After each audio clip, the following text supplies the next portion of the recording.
Break नंतर बुलेटिनमध्ये पुन्हा एकदा स्वागत आहे। दिवंगत अजित पवार यांच्या जयंतीनिमित्त सुनेत्रा पवार यांनी भावनिक पोस्ट शेअर केली आहे। वाढदिवस साजरा करण्याच्या आठवणींना उजाळा देत आज तोच दिवस जयंती म्हणून साजरा करताना मन तुटत असल्याची भावना त्यांनी व्यक्त केली। अजित पवार यांचे विचार, सेवाभाव, शिस्त आणि प्रेम कायम आपल्या प्रत्येक श्वासात जिवंत राहील अशा शब्दात त्यांना आदरांजली वाहिलेली आहे। दादा, एवढी वर्ष तुमचा जन्मदिवस मी अगदी आनंदाने, उत्साहाने आणि अभिमानाने साजरा केला।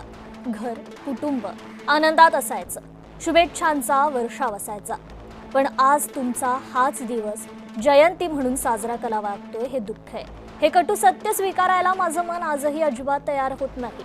आयुष्याच्या प्रत्येक वळणावर तुम्ही माझी सर्वात मोठी ताकद बनून सोबत राहिलात। तुमचा तो भक्कम आधार, कठीण प्रसंगात पाठीवर पडणारी तुमची विश्वासू साथ, आज हे सगळं अचानक हरवून गेलंय। सगळं पोरकं झालंय यावर विश्वासच बसत नाही। काळानं माझ्या आयुष्यातील सर्वात मोठा आधार एवढा लवकर हिरावून नये असं स्वप्नातही वाटलं नव्हतं।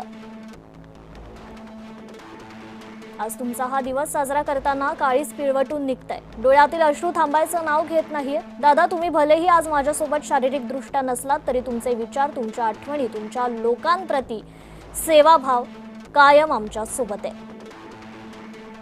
तर माझ्या आयुष्याच्या साथीदाराला तुमच्या पवित्र आठवणींना भावपूर्ण आणि आदरपूर्वक प्रणाम।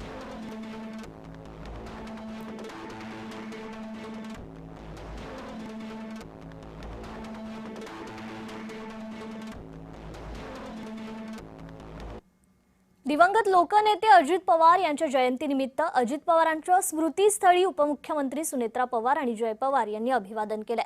बारामती येथील विद्याप्रतिष्ठान परिसरातील दादांच्या स्मृतीस्थळी जाऊन पुष्पहार अर्पण करून भावपूर्ण अभिवादन केलं। यावेळी अजित पवारांच्या कार्याचा, राज्याच्या विकासासाठी त्यांनी दिलेल्या योगदानाचा तसेच सर्वसामान्य जनतेच्या कल्याणासाठी केलेल्या अथक कार्याचा कृतज्ञतापूर्वक स्मरण करण्यात आलं। अजित पवार यांचे विचार, विकासाभिमुख नेतृत्व आणि जनसेवेचा वारसा पुढील पिढ्यांसाठी प्रेरणादायी राहील अशी भावना यावेळी व्यक्त करण्यात आली।